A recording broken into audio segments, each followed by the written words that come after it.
नमस्कार।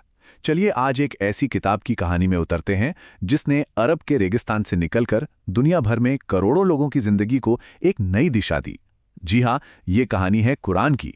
एक ऐसा सफर जो 14 सदियों से भी ज्यादा लंबा है। लेकिन जरा सोचिए, कोई किताब जो 1400 साल पहले लिखी गई हो, वो आज भी हूबहू वैसी ही कैसे हो सकती है? बिना किसी बदलाव के, बिना किसी फेरबदल के। सुनने में थोड़ा नामुमकिन सा लगता है ना? तो आज हम इसी के पीछे की असाधारण कहानी को समझने की कोशिश करेंगे। हमारी कहानी की शुरुआत होती है साल 610 ईस्वी से।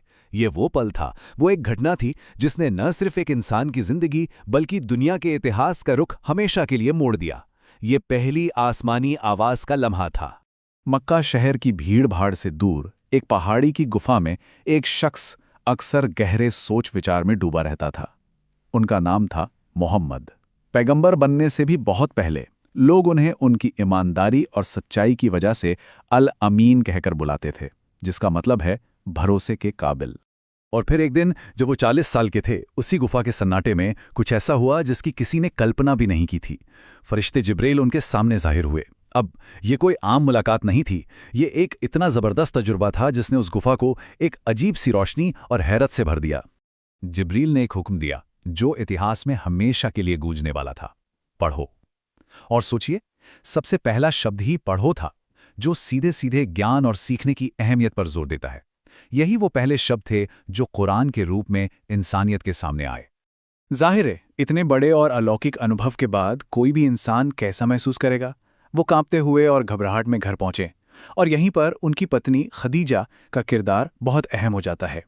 उन्होंने ना सिर्फ उन्हें तसल्ली दी, बल्कि वो पहली इंसान बनी जिन्होंने उनके इस अनुभव की सच्चाई पर यकीन किया। अब देखिए, अक्सर लोगों को लगता है कि कुरान एक ही बार में एक किताब की तरह नाजिल हुआ होगा, लेकिन सच तो ये है कि ऐसा बिल्कुल नहीं था। ये एक लंबा सफ़र था जिसमें संदेश टुकड़ों में ज़रूरत के हिसाब से सही वक्त पर सामने आया। ये सिलसिला पूरे 23 साल तक चला। इसकी शुरुआत मक्का में हुई, जहां संदेश का जोर ईमान की बुनियादें पक्की करने पर था, और ये सफर मदीना में जाकर पूरा हुआ, जहां एक नया समाज बन रहा था। ये टाइमलाइन असल में शुरुआती मुसलमानों की पूरी यात्रा को दिखाती है। तो सवाल उठता है कि इसे धीरे धीरे क्यों उतारा गया? इसके पीछे कई वजह थीं। एक तो ये लोगों पर एक साथ बोझ नहीं डालना चाहता था। दूसरा, ये असल जिंदगी के हालात और सवालों का जवाब देता था, जैसे जैसे वो सामने आते थे। और ये भी याद रखना होगा कि उस दौर में लिखने से ज्यादा जुबानी याद करने का चलन था, तो टुकड़ों में याद करना बहुत आसान था। ये देखना भी बड़ा दिलचस्प है कि कैसे वक्त के साथ इन संदेशों का फोकस भी बदला। मक्का के दौर में जब मुसलमान कमजोर थे, तो आयतें सब्र, एक ईश्वर और ईमान पर जोर देती थीं। लेकिन मदीना में जब वो एक ताकत बन रहे थे, तो संदेश का फोकस समाज, कानून और इंसाफ पर हो गया।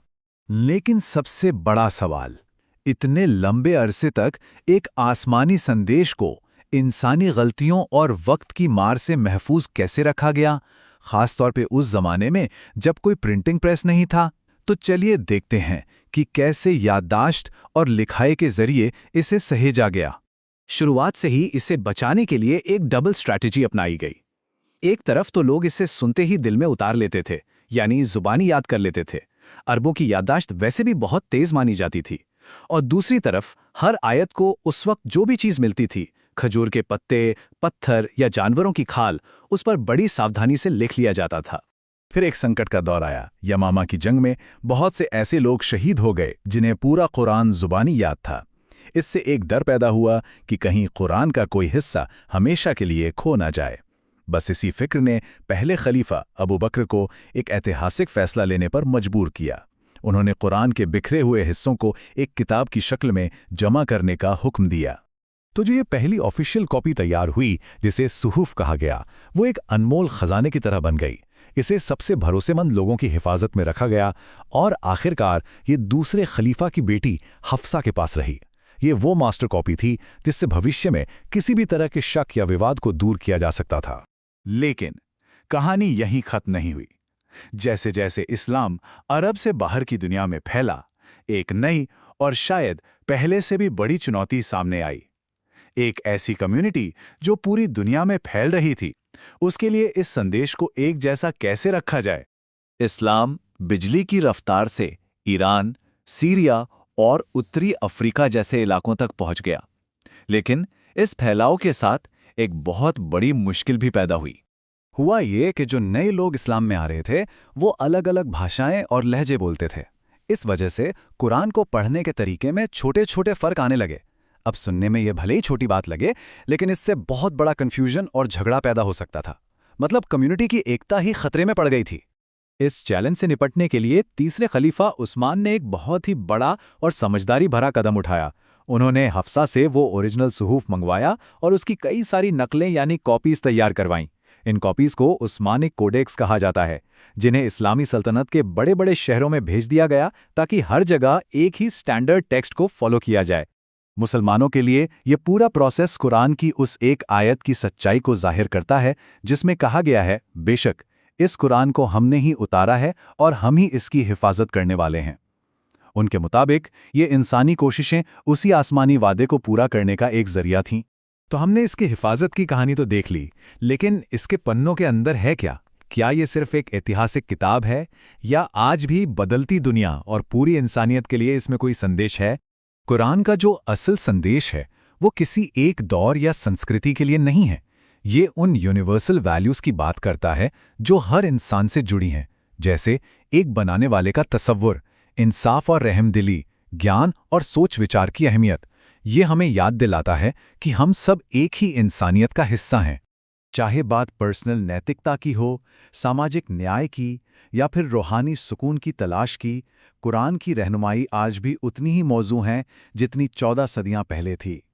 ये सिर्फ मुसलमानों के लिए नहीं, बल्कि हर उस इंसान के लिए प्रेरणा का एक जरिया है जो अपनी जिंदगी में कोई मकसद तलाश रहा है। तो आखिर में कुरान की कहानी सिर्फ एक किताब की कहानी नहीं है, ये एक पैगाम की कहानी है जिसे उतारा गया, याद किया गया, लिखा गया और फिर पीढ़ियों तक बड़ी एहतियात से महफूज रखा गया। और ये हमें एक आखिरी सवाल पर लाकर छोड़ देती है।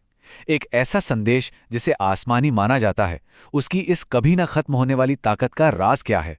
ये एक ऐसा सवाल है जो विश्वास, इतिहास और इंसानियत के बारे में गहरी सोच को दावत देता है।